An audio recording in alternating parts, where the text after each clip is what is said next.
Hi, so this was the first time I used the MChat screening tool. It was really interesting because in the past I've used an SRS second edition, which is the Social Responsive Scale second edition.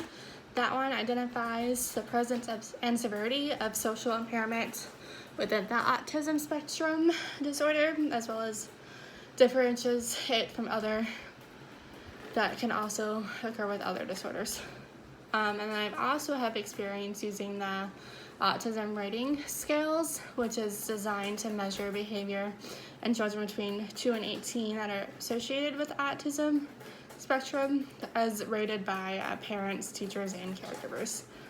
So I've given out both assessments and scored both of assessments during my practicum, actually, with teachers and parents. So this wasn't my first time doing an assessment with a parent, but it was my first time using this specific MChat screening tool assessment. My participants were my brother-in-law and his son, his 3-year-old son.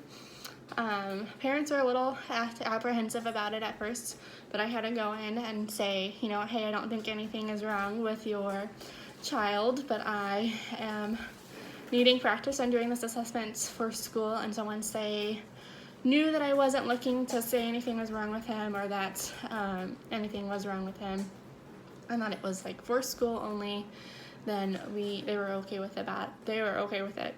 He does not have any developmental disabilities, as we are aware of from what doctors have said in the past. So I think that's why they were questioning, because I was like, hey, I need to borrow your son for this, and they know that I do autism, but I had to be very upfront with them and say, like, hey, this is not to diagnose with him, I just need the experience, for school, and they were much better with it.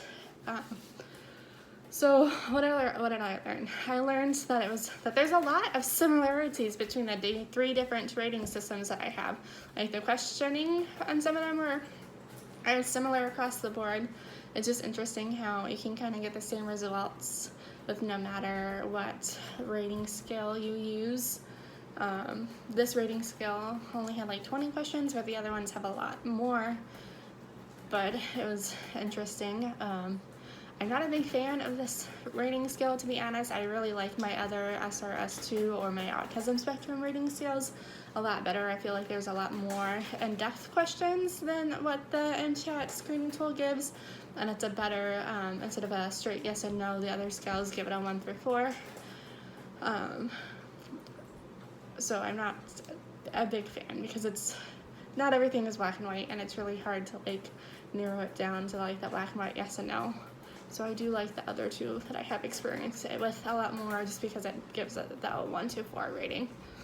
But it seems very relevant at this time because a lot of the questions were what the child is typically doing. So some of the questions were about, let me pull up my,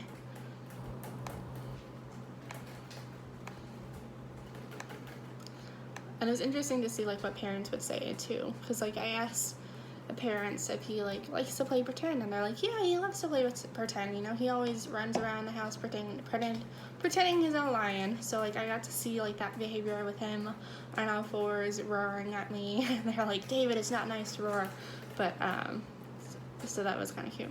So, but a lot of the things, because I do interact with him, not on a daily basis, but on a weekly basis, I felt like I could have answered without his parents there, just because I know him so well. But it was interesting to see what his parents have said and given me examples of when I haven't seen him or things that I haven't seen him do. But I did not encounter it with any problems other than establishing that I am not there to diagnose autism. That was the only really problem that I had with the parents at the beginning. But overall, I liked the tool, but it was just not my favorite assessment that I've had experience with.